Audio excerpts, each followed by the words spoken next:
Thanks, world, for joining me today for our little chat we're going to have with Alexander Hilson, who's also from AniMunch. Alexander, thanks for joining me here tonight. Thank you so much for having me. It's a pleasure. Awesome, awesome. So from what I gather, you technically are still calling yourself an animator. Is that all that you wanted? You said you started when you were 11. Yeah, so I mean, professionally, obviously that wasn't what was happening at 11. That was stick figures and, puppets and things like that for YouTube videos. But yeah, like as of the last year and a half, I'd say it's definitely been professional. But yeah, just I'd say just animator for the time being. I started a business mid last year, which is AniMunch, and where I do my comedy stuff as well. But yeah, for the time being, just anything creative really is what I'm getting my hands on. So whatever title you want. When did you start? Like you said, you started off 11 doing stick figures and that sort of thing. Was that What were you sort of using to start learning on? Like most people, I'd say Microsoft Paint, just really basics. I couldn't afford anything, obviously. But yeah, I used to draw comic books and things like that. I used to sell them at school. And it was all just this same comedy stuff that I would, like I had my own trading card game at one point. I was slinging at high school. So I was just doing these sort of things, and then I'd come home and then just do frame by frame animation in Paint. So yeah, it started pretty young, and I feel like most creative people really sort of get their hands in it at that age. But yeah, and then just worked my way through a whole bunch of different creative things until uni, and then actually studied animation. So you did go through a formal course then straight after high school, or? Yeah. So I actually spent 5 years at uni. Because I started in film and interactive media, and then made my way over into animation, where I actually majored in 3D animation. Exploring 3D, was that just an exploration because that's sort of what took your interest at that point? Yeah, so well, I studied at Deakin, and they didn't actually offer 2D specifically, like they do at RMIT or Vika. So at the time, I was just happy with animation in general. I've always just loved and been fascinated by the way things move. So yeah, it was just doing that. And then it was my university final that was in 2D and 3D, where I sort of mixed those two worlds together. Cool. Were you graduating from Microsoft Paint at that point when you started doing your last one? Your final? Yes, you can guarantee that. I was using Toon Boom Harmony, which wasn't actually taught to us at Deakin. I just sort of self-taught it online, watching YouTube videos and things like that, and really that's really all it is nowadays. I feel like you don't even need the degree. YouTube tutorials, you're going to be fine. Yeah, it's interesting. It's like you're saying, with the principles, like you would have learned the principles of animation at the course, which would have been great, but you can apply the principles to both 3D and 2D. So yeah, exactly. It's all, I feel like once you've got a good understanding of animation, it applies to both. It's just obviously different programs, different interface, but that's about it. Did you go straight from uni to doing your own stuff, or did you venture out into the world and explore the world of being an artist first before you took on your own stuff? A little bit. So I already had an idea. I'd been creating those comedy things since I was 11. I think I've had about 7 YouTube accounts, and 2 of them have done semi-well, and now I've actually got one that's doing well. But throughout uni, I was making these comedy things until eventually I created AniMunch as a platform to start putting them out. So yeah, I'd already been creating these things. And then once I was out of uni, I worked in VFX and video editing part-time while I was trying to then start client stuff as well. So yeah, it's all sort of just merged into one, basically. So you've always had that that platform. You've always gone to YouTube as a platform to kind of express yourself on. Yeah, definitely. And I mean, it did not work for me when I was 11. I can tell you that much. You really don't understand what works at that point, what people like. You just sort of I just sort of had a drive, like most creative people, to just keep creating things and putting things out there without necessarily thinking about how will this do, what are other people doing? Which, I mean, is good in a way because it's sort of, you can distinguish yourself from other people, but it's also good to have an understanding of what actually works out there, which is what I have now. Did you always just do little comedy skits? Was that just something you were just naturally drawn to? Because your comedy timing is actually really cool. The way it works, your comedy's funny. I say that because I'm not funny. I can't make anyone laugh. Were you always drawn to comedy? Was comedy something you were just naturally drawn to? Yeah, definitely. So from sort of pretty much 11 onwards, when I was just creating things, like I always, everything always started with a funny concept, a funny story. I never just wanted to sit down and draw something. There had to be something there that I could show off to my friends and make them laugh. So I mean, that's continued right up until now. I'm currently 24, and I've been doing that since I was 11. So it's always been there. There's always been a drive for that. That's really good. Actually, finding yourself to know what you like and what you're good at, it's really cool, especially when you're so young. One of the things you told me you actually got to do, which is an interesting story, which I do want to hear about, is how you got to actually pitch to Adult Swim. So how did that sort of come about? Yeah, so it may not it may not sound as cool as I've made it sound, but I'll go through it, and it was a really exciting experience. So basically, I'll take it back to here. I was meant to graduate in 2017, and I was going to do this university final, which was going to be an animated pilot. Just doing it by myself. I didn't know anyone back then, and basically, I knew that it would take me longer than the one semester. So I pushed back my last unit. I spent 10 months straight just animating this 8-minute pilot that was split into 2 parts.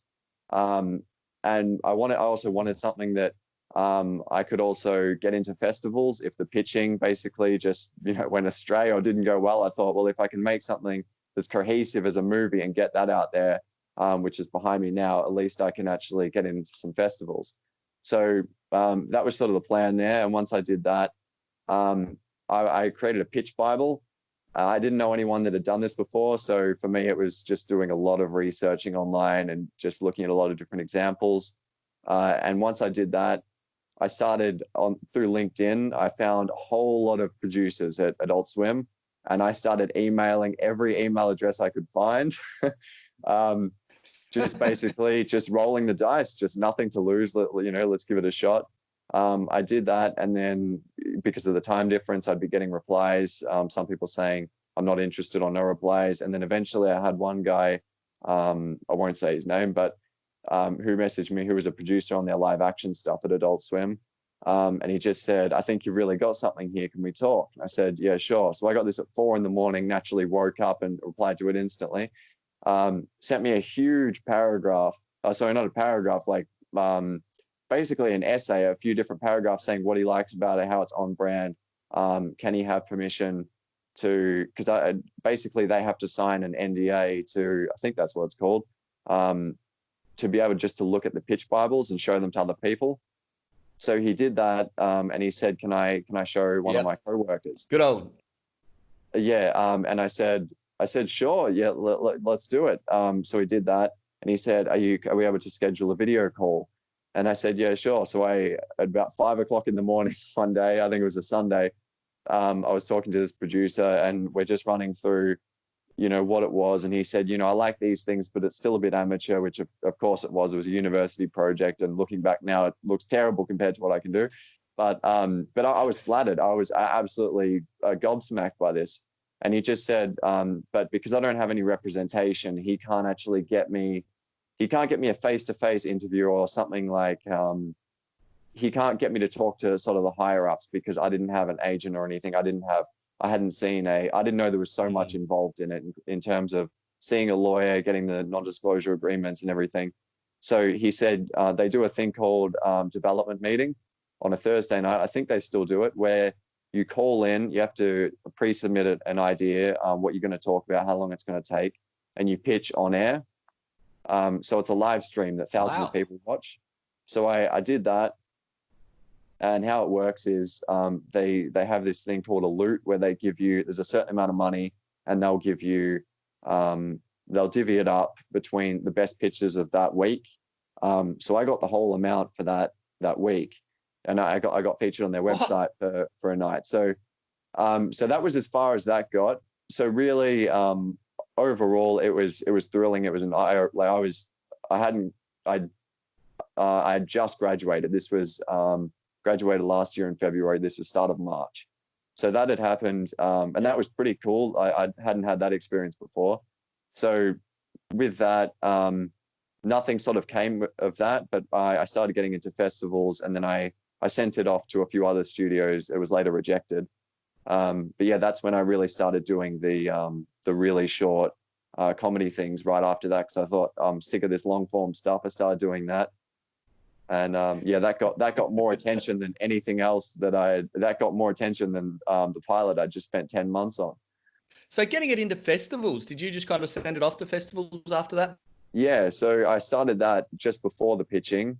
So that would have been somewhere around January, February last year. So I sent it off just to a whole bunch of festivals. I didn't know you had to pay at the time, so that was also eye-opening. Fortunately, I didn't get to go to any of them because they all gave me 1 week's notice, saying you've got in and the festival's in a week's time.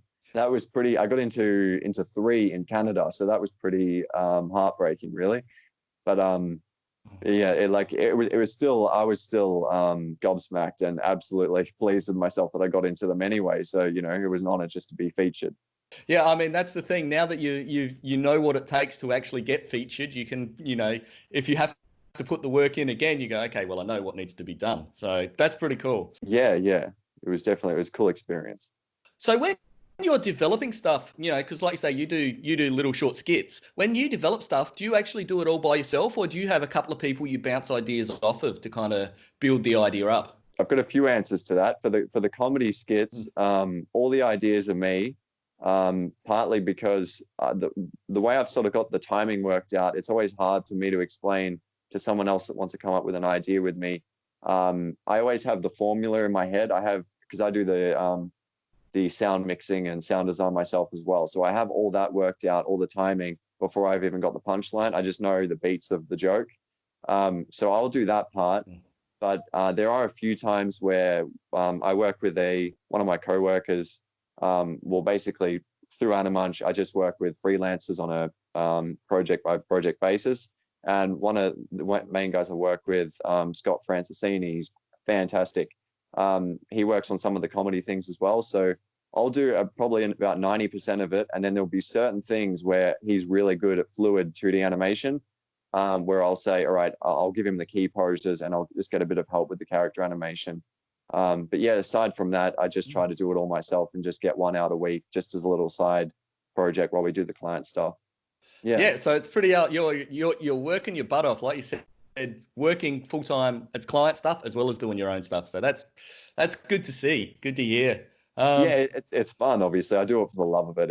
You wouldn't indulge in this lifestyle for any other reason. You'd be a madman.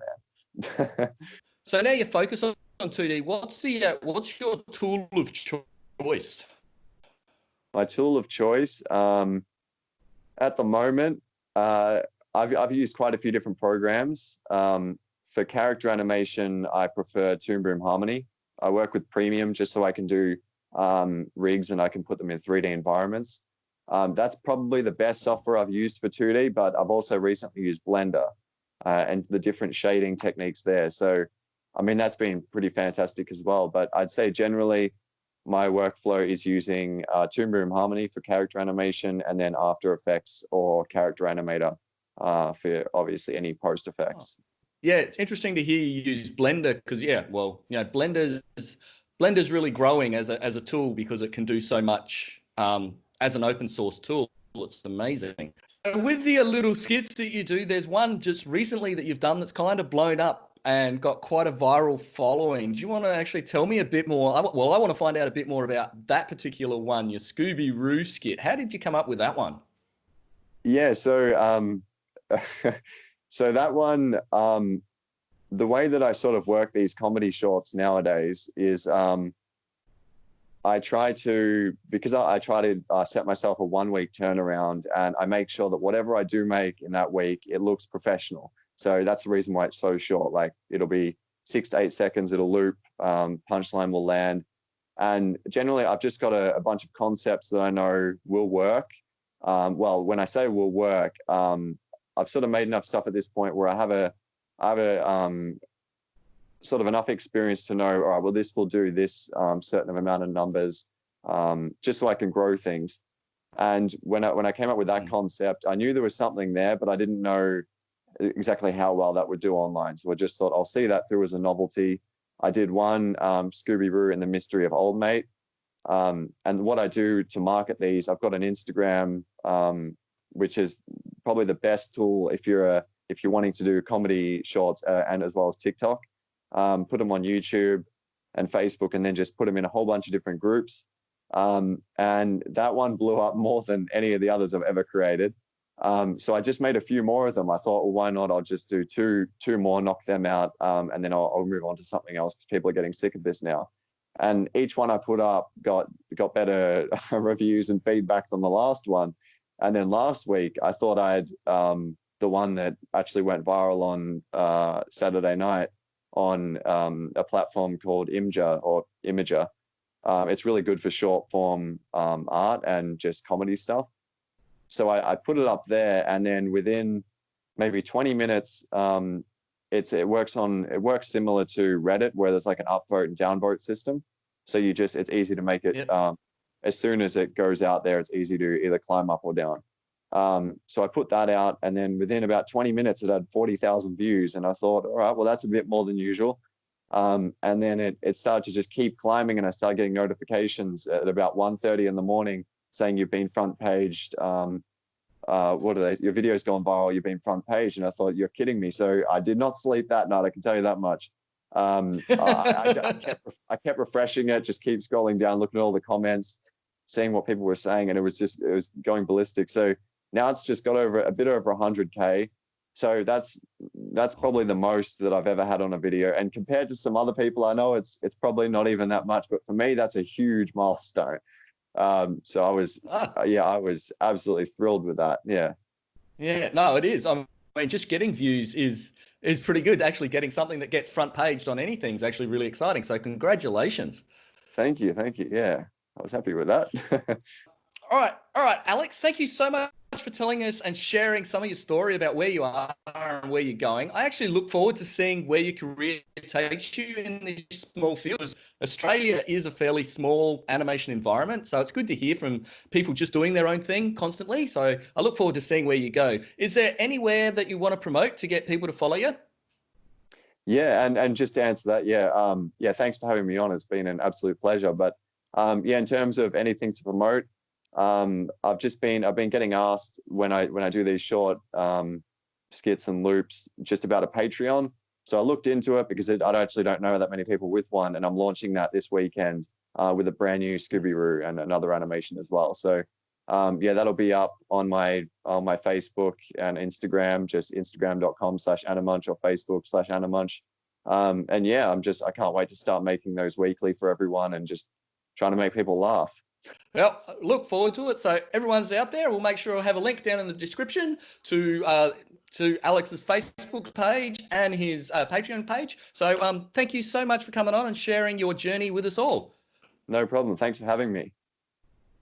All right, guys. So until the next time where we're actually talking to some other wonderful professional, well, I'll just say bye-bye.